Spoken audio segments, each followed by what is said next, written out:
नमस्कार दोस्तों, स्वागत है आपका आज के मुख्य समाचार में, जिसमें सबसे पहली और बड़ी खबर में आपको बताएंगे कि बिहार में सियासी भूचाल। लालू यादव के घर पर सीबीआई छापे के बाद आरजेडी नेताओं और कार्यकर्ताओं ने किया जबरदस्त विरोध। दूसरी बड़ी खबर में जिक्र होगा कि ज्ञानव्यापी मस्जिद मामले पर सुप्रीम कोर्ट ने दखल देने से किया इनकार। तीसरी बड़ी खबर में आपको बताएंगे कि एक कायर और विनम्र प्रतिक्रिया से नहीं चलेगा काम। पैंगोंग में चीन के नए पुल को लेकर राहुल गांधी का केंद्र पर हमला।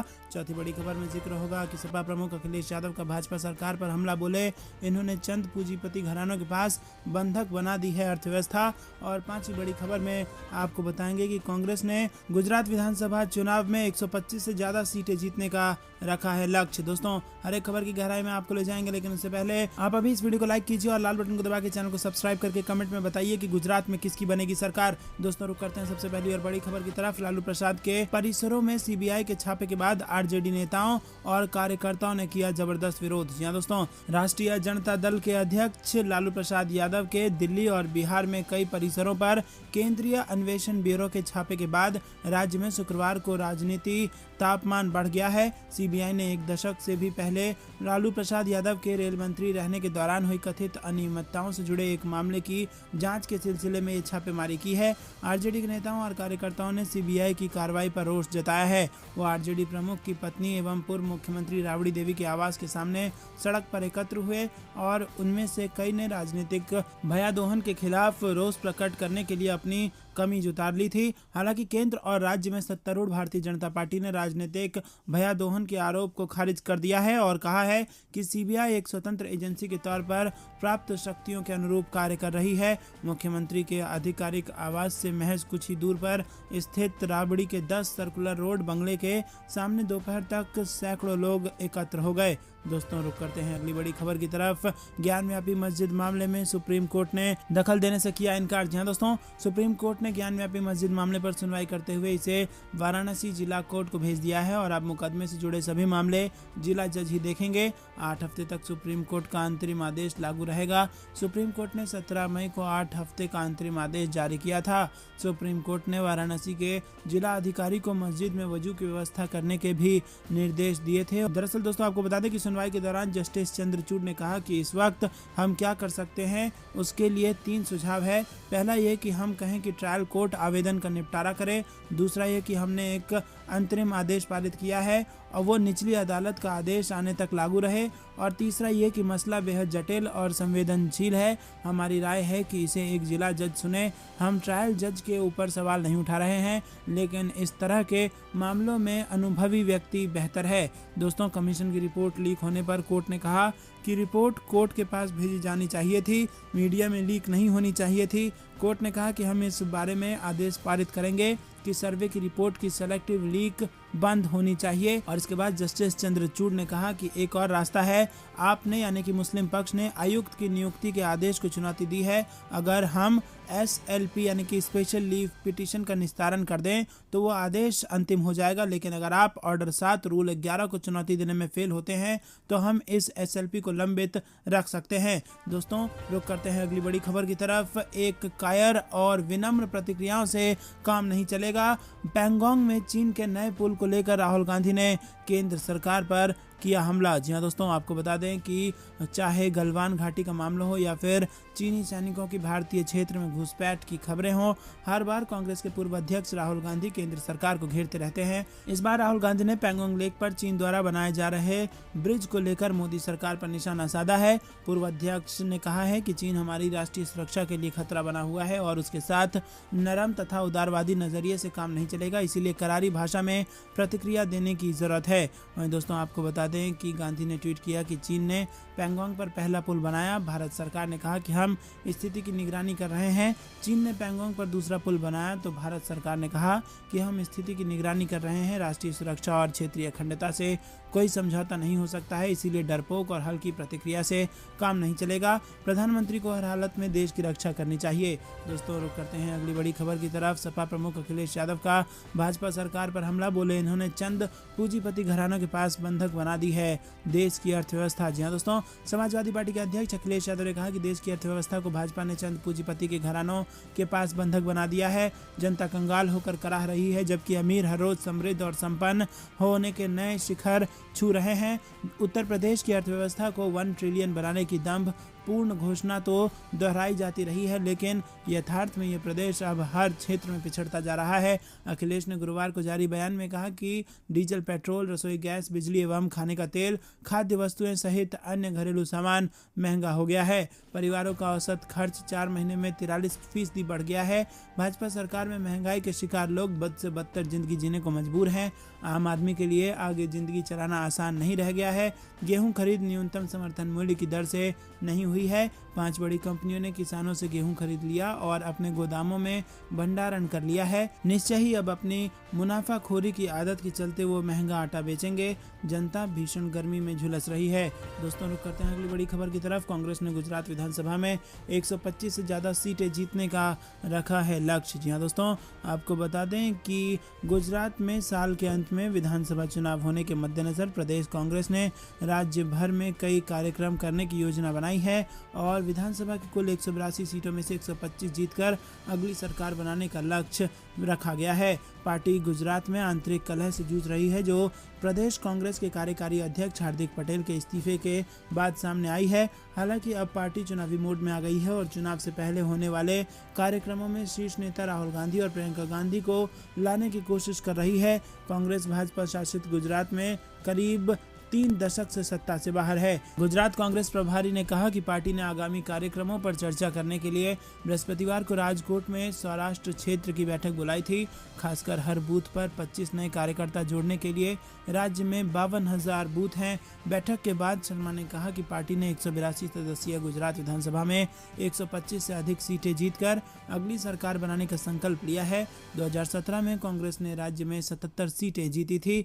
शर्मा ने कहा कि आने वाले दिनों में पार्टी उत्तर, दक्षिण और मध्य गुजरात क्षेत्रों में इसी तरह की बैठक करेगी और उन्होंने कहा कि हमने 9 से 15 अगस्त के बीच पैदल मार्च की योजना बनाई है। यात्रा प्रत्येक जिले में कम से कम 75 किलोमीटर की दूरी तय करेगी। हम इस पद यात्रा के जरिए लोगों से जुड़ेंगे। दोस्तों, रुक करते हैं अगली बड़ी खबर की तरफ। ज्ञानव्यापी में जुमे की नमाज के लिए जुटी भारी भीड़, मस्जिद का गेट बंद किया गया, सुरक्षा व्यवस्था कर दी गई सख्त। जी हाँ दोस्तों, वाराणसी की ज्ञानव्यापी मस्जिद में जुमे की नमाज को लेकर अंजुमन इंतजामिया मस्जिद कमेटी ने पत्र जारी कर नमाजियों से एक गुजारिश की है। कमेटी ने कहा है कि जुमे की नमाज के लिए लोग कम तादाद में ज्ञानव्यापी मस्जिद आएं और इस अपील का खास असर नहीं पड़ा। लोग बड़ी संख्या में नमाज अदा करने के लिए ज्ञानव्यापी पहुंच गए। सामान्य दिनों के मुकाबले आज 1000 करीब लोग नमाज अदा करने पहुंच गए और मस्जिद के अंदर जगह न होने पर विश्वनाथ धाम के गेट नंबर 4 के बाहर जमा नमाजियों को लौटा दिया गया और गेट बंद कर दिया गया। इस कारण थोड़ी देर के लिए गहमा गहमी की स्थिति रही। सुरक्षा के मद्देनजर फोर्स बढ़ा दी गई है। पुलिस प्रशासन अलर्ट मोड में है। मस्जिद कमेटी की ओर से अपील की गई थी कि वजू खाना सील होने की वजह से अधिक लोगों का मस्जिद में आना उचित नहीं होगा, लिहाजा आप सभी अपने मोहल्ले में ही जुमे की नमाज अदा करें। इधर जुमे की नमाज को लेकर पुलिस प्रशासन भी अलर्ट मोड में है। जुमे की नमाज के शुरू होने से लेकर खत्म होने के बाद तक चौकसी रखने के निर्देश दिए गए हैं। दोस्तों, रुक करते हैं अगली बड़ी खबर की तरफ। ओबीसी महासभा का 21 मई को मध्य प्रदेश बंद का आह्वान, कांग्रेस का मिला समर्थन। जी दोस्तों, मध्य प्रदेश में नगरीय निकाय चुनाव में अन्य पिछड़ा वर्ग को 27% आरक्षण देने की मांग और आरक्षण में से 50% की सीमा हटाने की मांग को लेकर ओबीसी महासभा ने 21 मई को प्रदेश बंद का आह्वान किया है। इसको मध्य प्रदेश कांग्रेस ने भी अपना समर्थन दिया है। ओबीसी महासभा के प्रदेश कार्यकारी अध्यक्ष कमलेंद्र सिंह ने बताया कि 21 मई को प्रदेश बंद कर सरकार का ओबीसी वर्ग विरोधी चेहरा जनता के सामने लाना चाहते हैं। सिंह ने कहा कि ओबीसी को 27% आरक्षण मिलना चाहिए। सरकार ने ओबीसी वर्ग के साथ कुठाराघात किया है। 27% आरक्षण को पहले कोर्ट के माध्यम से शून्य कराया, फिर 14% आरक्षण कोर्ट के माध्यम से बहाल करा दिया और वाहवाही लूटी, जबकि ओबीसी वर्ग को 27% आरक्षण का लाभ पहले से मिल रहा था। दोस्तों, रुक करते हैं रसोई गैस एलपीजी की लगातार बढ़ रही कीमतों को लेकर गुरुवार को कांग्रेस ने केंद्र सरकार को घेरा। दरअसल दोस्तों, भाजपा की आलोचना करते हुए कांग्रेस ने कहा कि नरेंद्र मोदी सरकार की ईंधन लूट हर दिन छोटी या बड़ी किस्तों में हो रही है। केंद्र की आलोचना करते हुए कांग्रेस के मुख्य प्रवक्ता रणदीप सिंह सुरजेवाला ने कहा कि घरेलू गैस सिलेंडर की कीमत 45 दिनों में 100 रुपए की ज़्यादा बढ़ गई है और फिर से गैस के दाम में 3.5 रुपए की बढ़ोतरी की गई है। दोस्तों रुक करते हैं अगली बड़ी खबर की तरफ। बढ़ती महंगाई पर सीएम अशोक गहलोत ने पीएम मोदी पर साधा निशाना।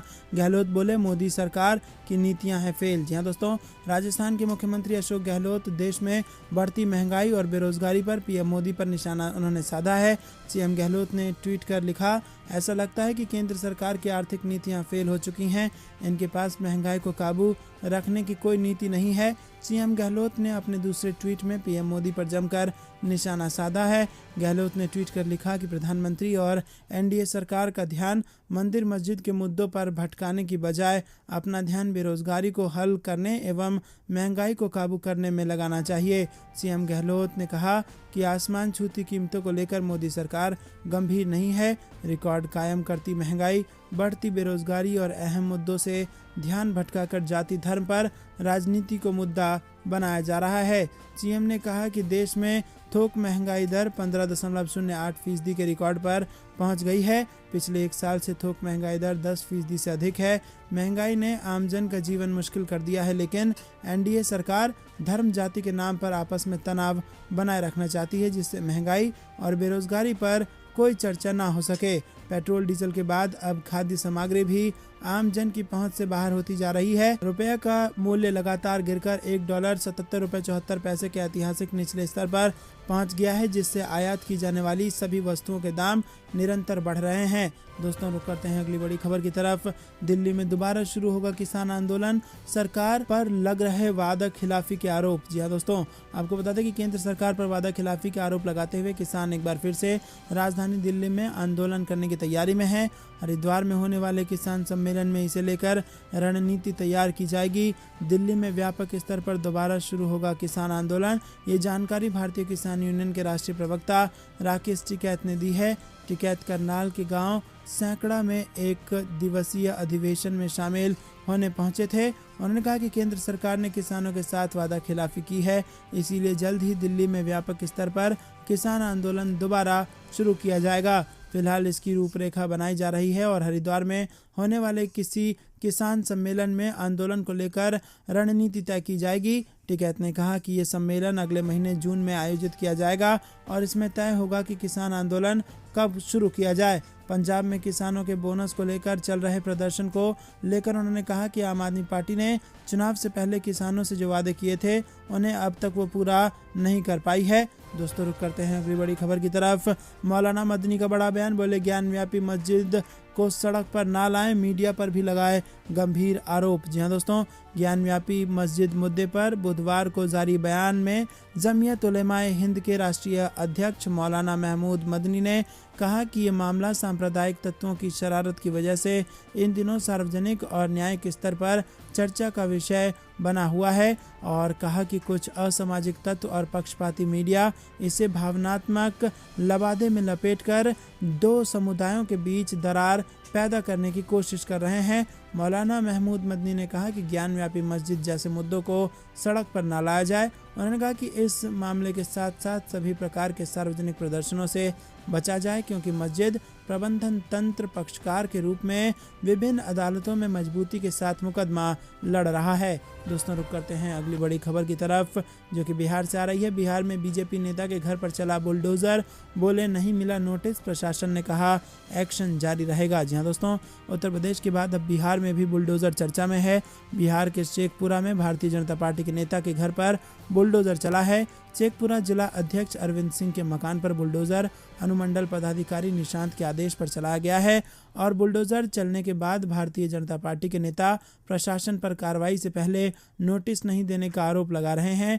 वहीं प्रशासन का कहना है कि अतिक्रमण था तो तोड़ा गया और आगे भी ये एक्शन जारी रहेगा। वहीं दोस्तों आपको बता दें कि शेखपुरा नगर परिषद में बिजली ऑफिस के सामने बीजेपी जिला उपाध्यक्ष अरविंद सिंह का मकान है। कई सालों से गैर मजरूआ जमीन को लेकर यहां विवाद चल रहा है। बीजेपी नेता के मुताबिक ये पूरा मामला कोर्ट में विचाराधीन है।